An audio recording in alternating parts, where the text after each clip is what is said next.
The test is in 4 parts: Part 1, Part 2, Part 3, and Part 4. Now look at Part 1. Part 1.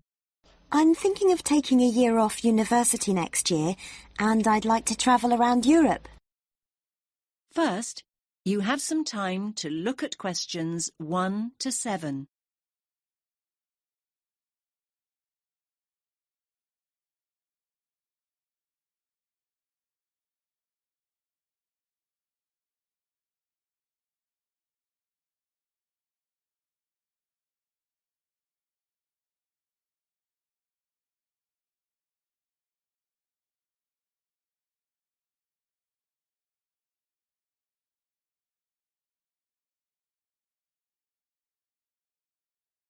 Listen carefully to the first part of the conversation and answer questions 1 to 7. Good morning.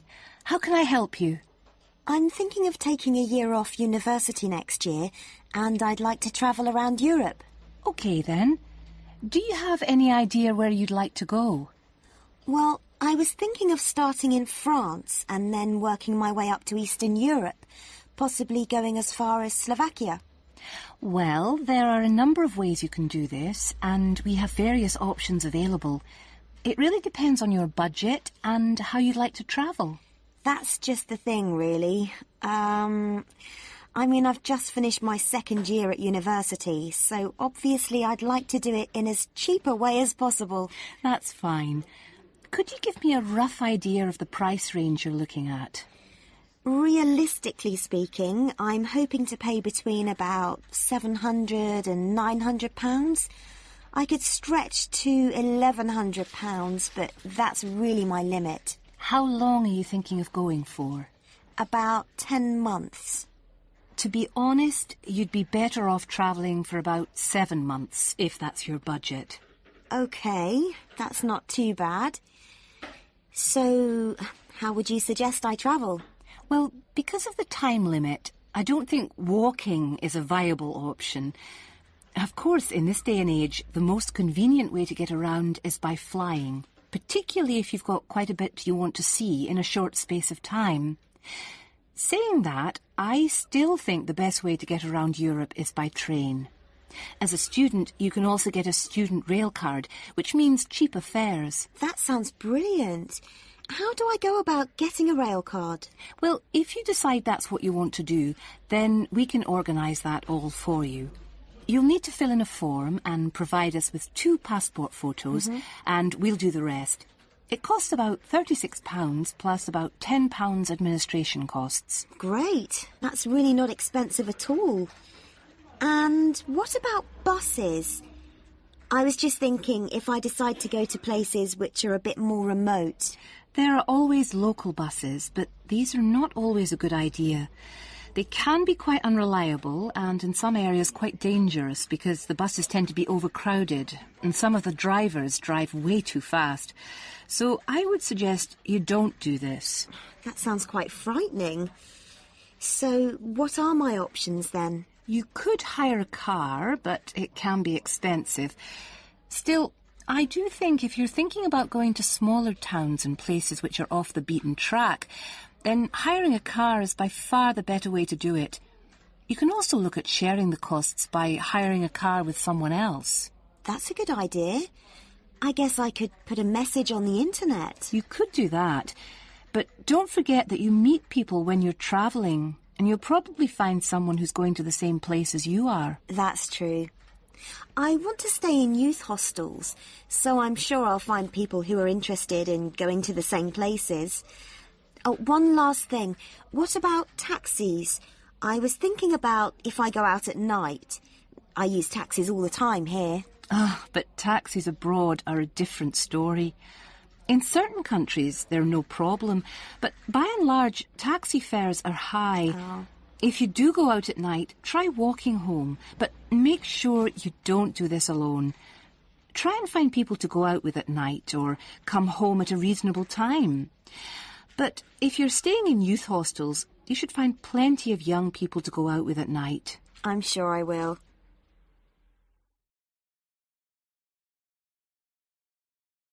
Now you have some time to look at questions 8 to 10.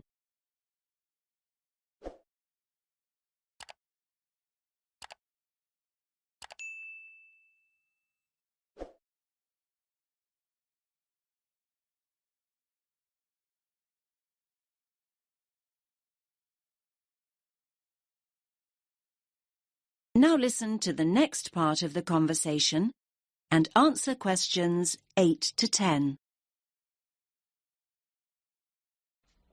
Now, have you thought about how you'd like to travel to France? Not really, no. There are basically 3 ways. You can go by ferry, which leaves every day and night, or there's the hovercraft, which is more pricey, but will get you there quicker, and, of course, you could fly. Well, I don't think flying is an option for me, as it'll be too expensive. So I suppose I'll choose one of the other 2. It's a pity, really, as I don't fancy the idea of travelling by sea. Last time I did that, I got terribly seasick. Well, you're in luck then, as at the moment there's a special deal on flights to France. Ah. In fact, a plane ticket is now half the price of a ferry ticket, which is usually the cheapest option. That's great. I'll do that then. I much prefer flying anyway. I'll need to get some details off you then. Firstly, how will you be paying? Cash, cheque or credit card? If you pay by cheque, you'll need a cheque guarantee card. I don't have my chequebook with me, so it'll have to be by credit card. Fine, that's no problem. If you could just sign over here, and then we'll have a look at flight times, and I can sort out a youth travel card for you. Fine. Oh, can I use your pen, please? No problem. Now, let's look at times.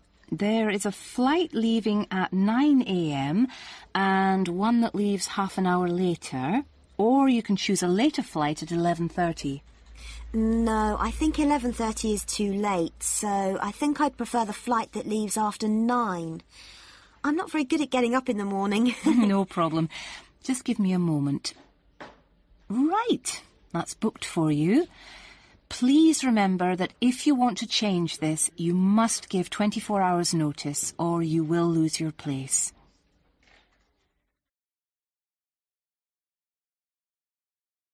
That is the end of part 1. You now have half a minute to check your answers.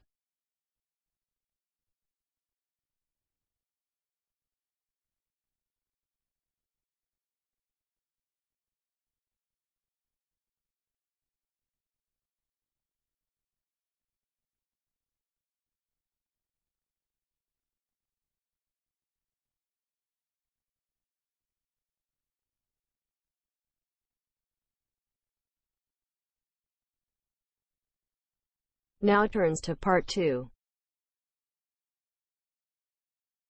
Part 2. First, you have some time to look at questions 11 to 17.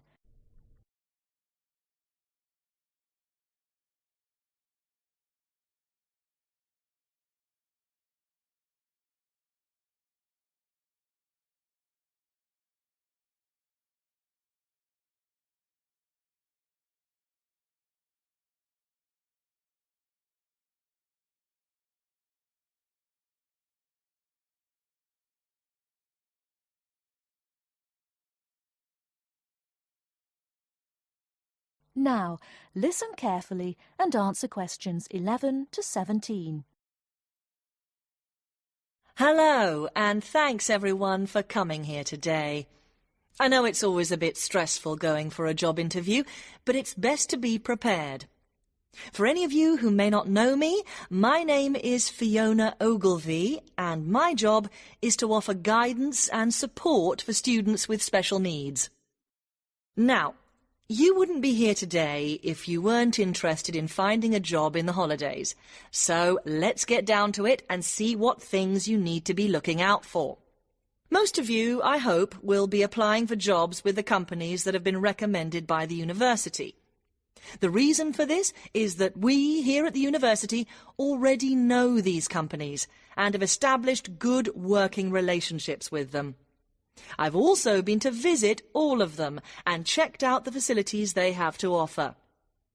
You really need to make informed choices when you're looking for a job, and make sure you know before you even get to the interview stage that your needs will be met. But I know that some of you are applying for jobs independently and have looked at companies outside the university recommended list. So for you, it's best to plan ahead and be aware of what it is you may need while you're working. Things that you need to check when you go for an interview are there enough toilet facilities, and are these easily accessible? Also, you want to check that all the public areas inside the building are barrier-free, so you can get direct access to these public spaces whenever you need to. And ask about ramps into the building, so you know how many there are and where they are located. These kinds of things are so much more difficult to sort out when you've started work, as they take time. But ramps are an absolute must, so please make sure you know where they are. Another thing you must make sure of is that the lifts have the correct lowered control panels. Ask if all the lifts have this facility, or if it's only certain ones. Now, something I think that is often overlooked is working hours. What you want to make sure of is that you get flexi time. This basically means that your working hours are flexible, and you can clock on and clock off in times that suit you. Within reason, of course. Most companies do recognise that it takes much longer for someone in a wheelchair to get on and off buses and trains. Public transport can take that much longer, so you need to be organised and prepared. And for those of you lucky enough to own a car, check how many disability parking spaces are available. Remember that it's your right to have a disabled parking space. These also need to be near enough to a wheelchair accessible entrance or ramp. OK, are there any questions before we move on? Before you hear the rest of the talk, you have some time to look at questions 18 to 20.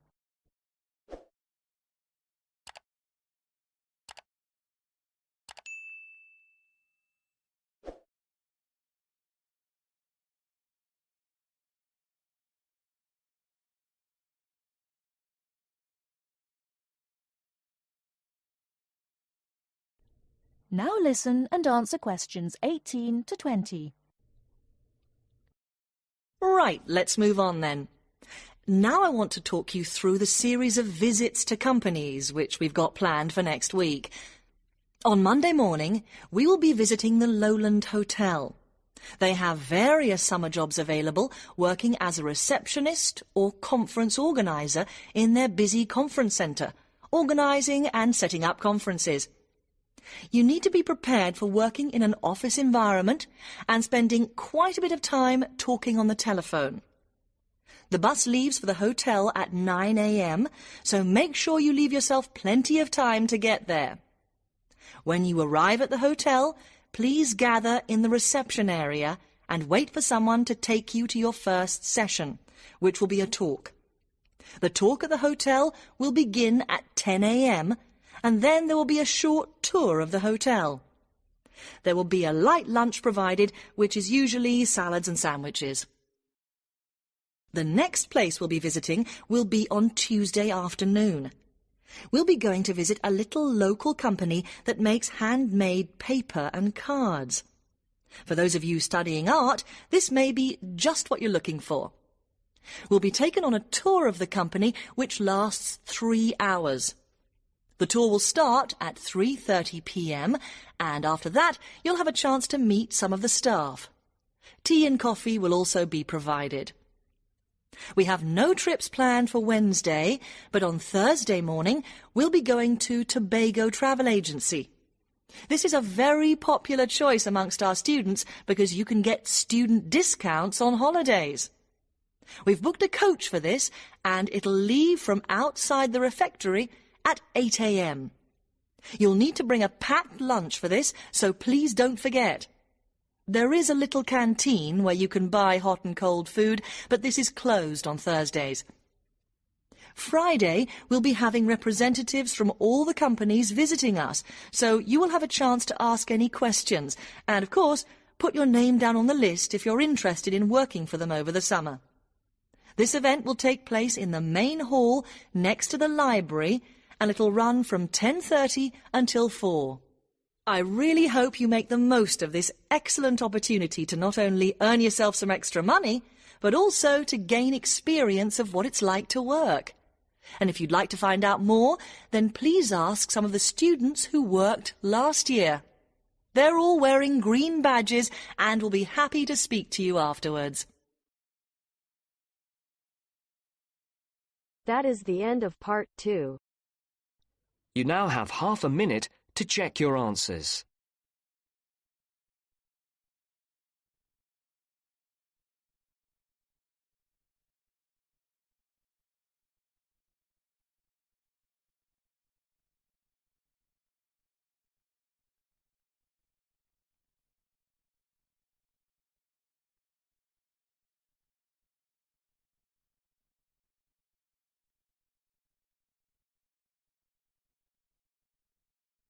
Now turns to part 3. Part 3.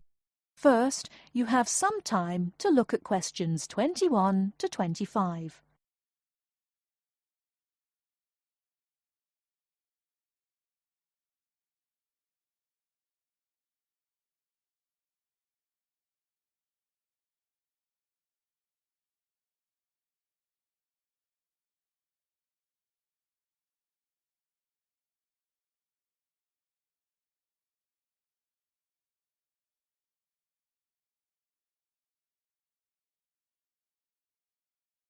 Now listen carefully and answer questions 21 to 25. Good morning, Mr. Thompson. Can I speak to you for a moment? Of course, Jamie. Come in. Have a seat. I've just finished looking through the reports for this term. It looks like the pupils are doing very well. Yes, I think they are. It's all going fine. So, Jamie, what's on your mind? Well, I've been thinking about next month's camping trip, the one for year 10.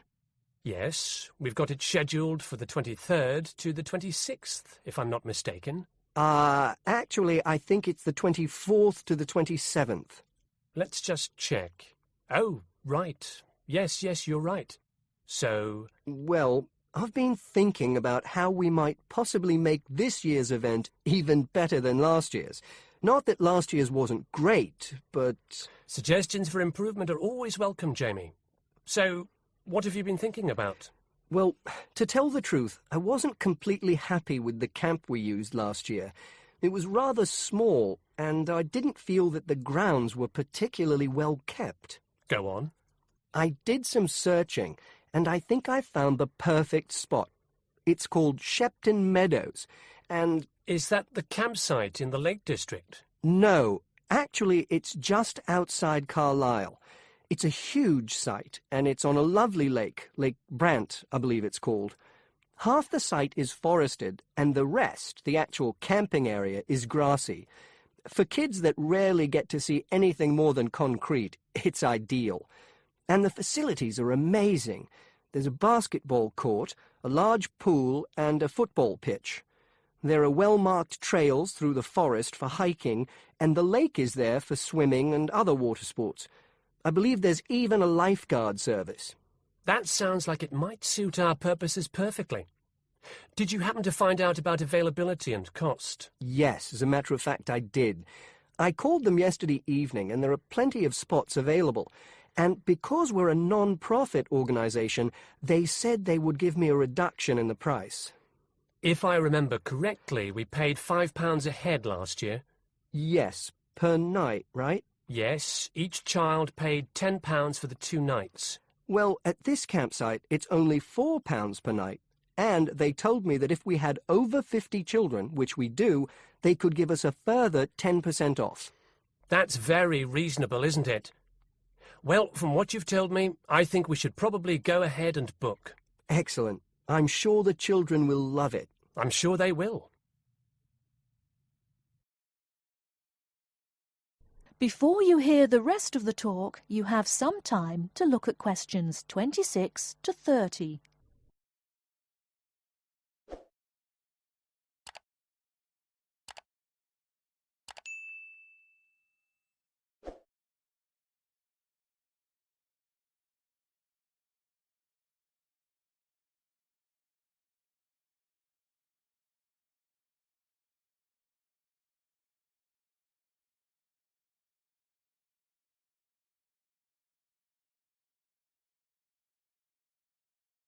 Now listen and answer questions 26 to 30. Now, Jamie, have you given any thought to an itinerary by any chance? As a matter of fact, I have. Wait 1 second. Yes, here it is. I've made a few notes. OK, so, now, these are just ideas, of course. Yes, go on. Let's hear what you've got. Right. We time it so that we arrive at the camp around 7 on Friday evening. It'll still be light then, and we'll have plenty of time to set up camp and get ourselves settled in. At 8, we could have a barbecue, you know, hamburgers and hot dogs, something that's nice and easy to prepare. And that children love. Yes. Then, lights out would be at 9:30, so the children will get a good night's sleep and be up bright and early at 7 on Saturday morning. Breakfast would be at 7:30, an hour's hiking from 8 till 9, and then a couple of hours at the lake. That would take us up to 11. I think that an hour of free time would then be in order. Let them have a chance to explore a bit on their own, you know? Yes, great idea. And then? Let's see, a picnic lunch at 12, and then sports in the afternoon till 4. Another swim until 5, and then supper. After clean-up, around 6:30, we could have a talk-back session, where the children get a chance to discuss their day and anything else they might have on their minds. Then a campfire and sing-along at 8, back to the tents at 9:30, and, well, that takes care of Saturday. Excellent. That would certainly keep them busy. What about Sunday? Sunday, right. As on Saturday, same wake-up and breakfast times, and then I thought we could go on a bit of a day trip. There are some caves about an hour's walk from the camp, which I thought the children might find interesting. We could leave at 8, which would mean we'd get to the caves at 9. They could explore for a couple of hours, and we'd head back at 11. 12 o'clock would see us back at the meadows. An hour's swim, and then lunch at 1. Then we could have organised games in the afternoon until supper at 5. It would take us an hour to clean up our sites and pack up.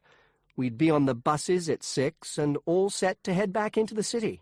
Well now, you've certainly put a lot of thought into this, Jamie, and it's paid off. I think it sounds wonderful. I can't think of a thing that needs to be changed. Let's go for it. Brilliant. I'll get the itinerary printed up and put it up on the notice board this afternoon. That is the end of part 3. You now have half a minute to check your answers.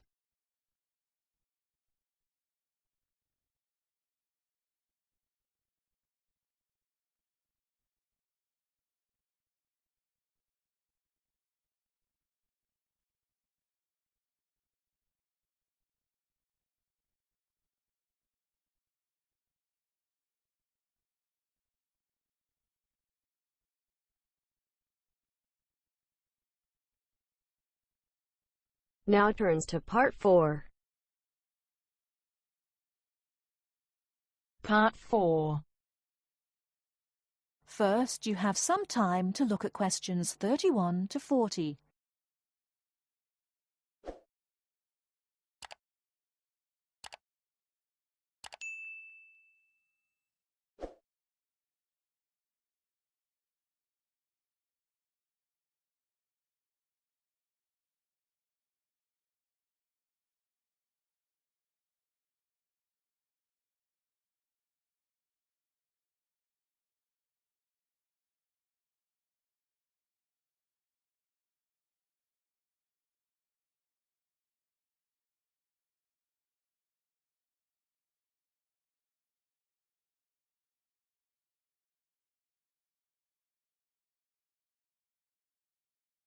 Now listen carefully and answer questions 31 to 40.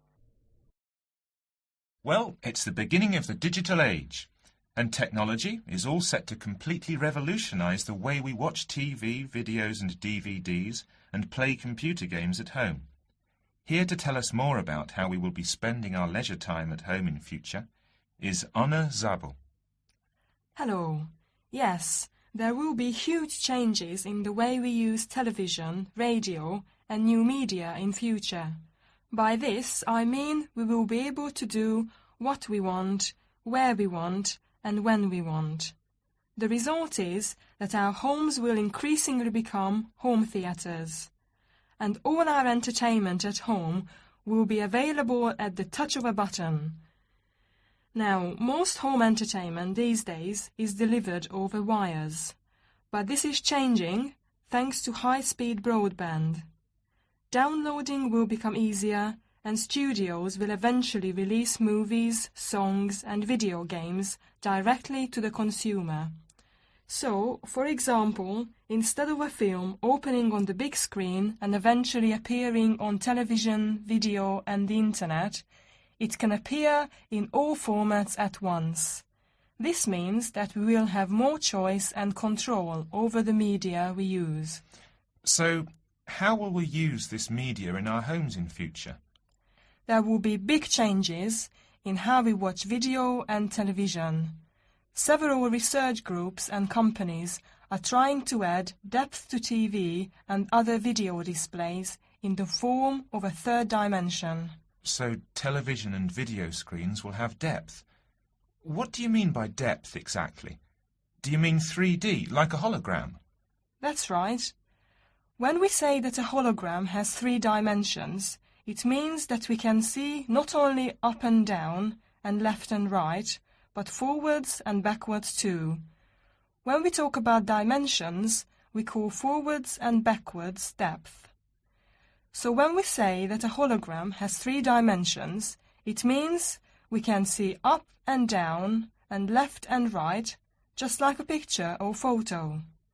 But we can also look into the hologram because the image it contains has depth. So instead of watching films on a flat screen, we will be watching them in 3D. Absolutely. Well, as we live in a 3D world, we shouldn't really be watching television and films in 2D, and the technology to make this happen is already there. 3D screens are being developed which can be placed throughout the house, even in busy areas of our homes, like doorways and halls. Now, these screens appear to float in air. So in the future, 3D holographic images will be sent into our homes, and we will be able to experience the action as if it is taking place right in front of our eyes. So, the action won't just look real, it will be real. Incredible! How does this technology work? Well, to get true 3D, each of your eyes has to see a slightly different image. 3D screens interweave multiple images in vertical stripes using special coatings and filters built into the screen. This means that each eye sees a different set of stripes. These screens are called lenticular screens. Now, these screens are easy to produce, and some laptop PCs and cell phones already have them. However, lenticular screens do have one disadvantage. The strain on the eyes and brain of putting together a 3D image from 2 flat ones can result in headaches and dizziness. But a few companies have developed a hologram 3D display which does not cause these problems. Instead of building images, then leaving them to the brain to put together, holograms create a whole image that reaches the eye exactly the way light from a real object does. You can even walk part of the way round a holographic image to see side and back views, just as you would do if the object was right in front of you.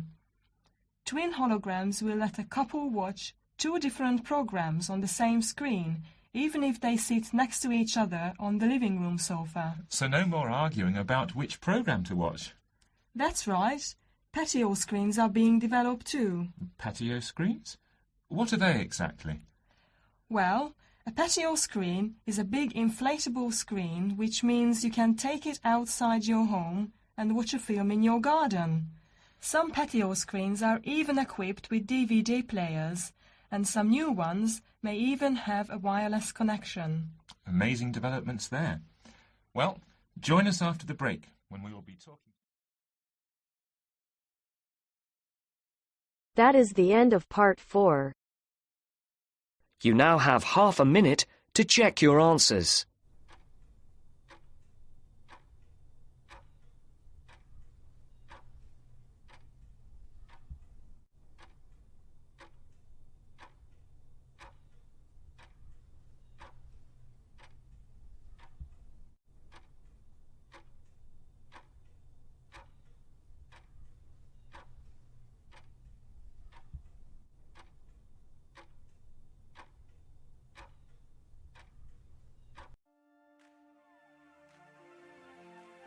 That is the end of the listening test.